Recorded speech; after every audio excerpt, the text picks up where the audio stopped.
आपके अपने YouTube channel motivation bye दीक्षा में। फ्रेंड्स, आज के ब्लॉग में हम बात करने वाले हैं कि हमारे कॉलेज में ना इंस्पेक्शन टीम आई हुई थी, जिसमें हमारे कॉलेज में विजिट किया, सारे लैबों में ऑब्जर्वेशन किया। तो सबसे पहले जो हमारी मैम थी रानी दुर्गावती विश्वविद्यालय यूनिवर्सिटी यानी कि जबलपुर से आई हुई थी, और इन्होंने सबसे पहले लाइब्रेरी में विजिट किया। और हमारी जो मैम थी रैना तिवारी मैम, जो रानी दुर्गावती विश्वविद्यालय की चेयरमैन है, साथ ही साथ इनके साथ गिल मैम भी आई हुई थी, और पीके खरे सर थे जो कि फिजिक्स के एचओडी थे, और मिश्रा सर भी आए हुए थे जो कि जीएस कॉलेज के सर थे। तो इन्होंने हमको बताया कि जो हमारी लाइब्रेरी में हमें बुक किस तरीके से सीक्वेंस से रखना चाहिए, सारे सब्जेक्ट की बुक अलग अलग रखनी चाहिए, जिससे जो भी बच्चे देखें तो आसानी से वो निकाल के पढ़ सकें। उन्होंने बताया कि आपको बीए बीएड की बुक अलग रखनी है, और बीए बीएड क्योंकि हमारे जो बीए बीएड होता है वो 4 साल का होता है, इसमें 8 सेमेस्टर होते हैं। तो जो 8 सेमेस्टर की जो बुक्स हैं, क्योंकि बीए बीएड का नोट्स मिल पाना इम्पॉसिबल्स होता है, यानी कि बुक्स इसकी बनती ही नहीं है फ्रेंड्स। तो इसलिए जो जितने भी टीचर्स होते हैं वो नोट्स बनाते हैं, तो ये अपने नोट्स से मतलब सीक्वेंस से रखें। और जैसे कि बीएड, तो बीएड में 4 पेपर होते हैं, तो बीएड में वहाँ ऊपर लिख दिया जाए कि ये बीएड की बुक है, फिर ये डीएलएड की है। इस तरीके से हमारी रैना मैम ने बहुत अच्छे से हम सबको समझाया कि इसको सीक्वेंस से किस तरीके से रखा जाता है। उसके बाद फिर हम ऑफिस में विजिट करने गए। फिर जब हम ऑफिस आ गए तो ऑफिस में इन्होंने देखा कि इनको बहुत अच्छा लगा कि ऑफिस का सीक्वेंस कैसा है, ऑफिस में सारी चीज़ें सिस्टमैटिक तरीके से हैं या नहीं है।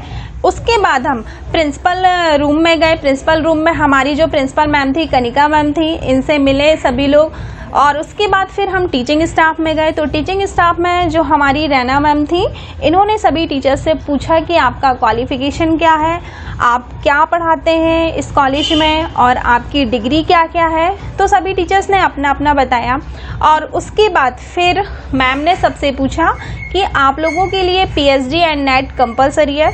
फिर उसके बाद मेरी टर्न आई, तो मुझसे भी मैम ने पूछा कि तुम क्या करती हो, तुम्हारा क्वालिफ़िकेशन क्या है। तो फिर मैंने भी अपना क्वालिफ़िकेशन बताया कि मेरा क्वालिफ़िकेशन क्या है। उसके बाद हम ऊपर की ओर चले गए और फिर हम करिकुलम लैब की ओर आ गए। तो करिकुलम लैब में पूरी करिकुलम एक्टिविटीज़ थी, गेम्स थे, और गार्डनिंग का सामान भी था। तो मैम ने बोला कि गार्डनिंग का जो सामान है वो तो ठीक है, लेकिन जो हमारे गेम्स के हैं उसको आप अलग क्लास में रखिए। तो मैम ने बहुत अच्छे तरीके से हम लोगों को समझाया और पूरे कॉलेज में विज़िट करके देखा। उनको बहुत ही अच्छा लगा विज़िट करने पे। और फिर उसके बाद हम साइको लैब में आ गए। तो साइको लैब में आने के बाद हमारी गिल मैम ने शिवांगी मैम से हमारी क्वेश्चन किया कि कितने प्रैक्टिकल होते हैं, आप बच्चों को कौन कौन से प्रैक्टिकल सिखाते हैं, और प्रैक्टिकल टेस्ट में आप किन किन टेस्टों का यूज़ करते हैं। तो ये सारी चीज़ें मैम ने मतलब हमारी जो मैम पढ़ाती हैं उनसे पूछा। फिर उसके बाद हम 3rd फ्लोर में जाने लगे। तो 3rd फ्लोर में हमारी जितनी भी लैब थी वो ऊपर थी, पूरी 3rd फ्लोर में ही बनी हुई हैं। फिर हम लोग ऊपर जाने लगे। तो ऊपर जाने के बाद सबसे पहले मैम ने हॉल में विज़िट किया। हॉल में जाने के बाद जहाँ पे हम जो भी फंक्शंस कराते हैं अपने कॉलेज में, जो भी प्रोग्राम होते हैं, ये हॉल बहुत बड़ा है। यहाँ पे एक साथ बहुत सारे बच्चे बैठ सकते हैं। यहाँ पे हमारा एनुअल फंक्शन भी हो जाता है और बच्चों की फेयरवेल पार्टी भी होती है। तो मैम को ये हॉल बहुत ही पसंद आया। फिर हम आर्ट एंड क्राफ्ट रूम में विज़िट करने गए।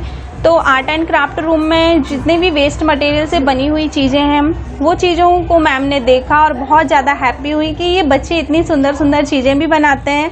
और फिर उसके बाद जो म्यूज़िक इंस्ट्रूमेंट थे उनको भी देखकर मैम को बहुत अच्छा लगा कि हमारे कॉलेज में इतने सारे म्यूज़िक इंस्ट्रूमेंट बच्चों को सिखाए जाते हैं। और फाइनली इतनी लैब विज़िट करने के बाद मुझे बहुत खुशी हुई कि सब मेरे कंप्यूटर लैब पे आए विज़िट करने, जिसमें कंप्यूटर लैब मैम को बहुत ही पसंद आया। मुझे बहुत ही अच्छा लगा। Thank you so much ma'am कि आपको मेरा कंप्यूटर लैब इतना पसंद आया, और मैंने अरेंजमेंट भी बहुत अच्छे से किया था अपने लैब का।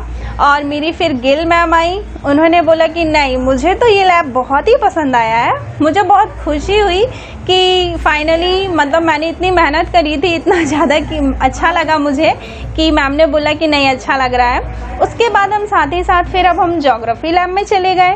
तो ज्योग्राफी लैब में हम गए तो वहाँ पे सर ने हमसे पूछा कि ये बच्चों ने बनाया हुआ है। फिर मैम ने भी विज़िट किया और मैम ने इस ज्योग्राफी लैब का नाम लर्निंग रिसोर्स रख दिया। इन्होंने बोला कि बच्चे इतनी मेहनत करते हैं, तो आप इसी के अकॉर्डिंग आप बच्चों को पढ़ाइए।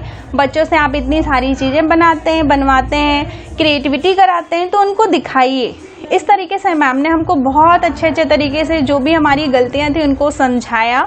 तो इससे हमें बहुत सारी सीखने को मिला, क्योंकि हम गलतियों से ही तो सीखते हैं और गलतियों से ही आगे बढ़ते हैं। फिर फाइनली हम अब आ गए हैं अपने बायो लैब की ओर। तो बायो लैब में हमने सारी चीज़ें सीक्वेंस से रख दी थी, जो मैम को देखकर बहुत ही हैप्पी फीलिंग हुई, बहुत ही खुश हुई मैम को बहुत अच्छा लगा कि सारी चीज़ें कितने अच्छे तरीके से हमने सिस्टमैटिक जमाया हुआ है। और फाइनली इस तरीके से मैम ने सारे लैब का विजिट किया, ऑब्जर्वेशन किया और उनको बहुत ही अच्छा लगा। तो आज का ब्लॉग यहीं एंड करते हैं फ्रेंड्स। तो thanks for watching, like and subscribe this video. Thank you friends.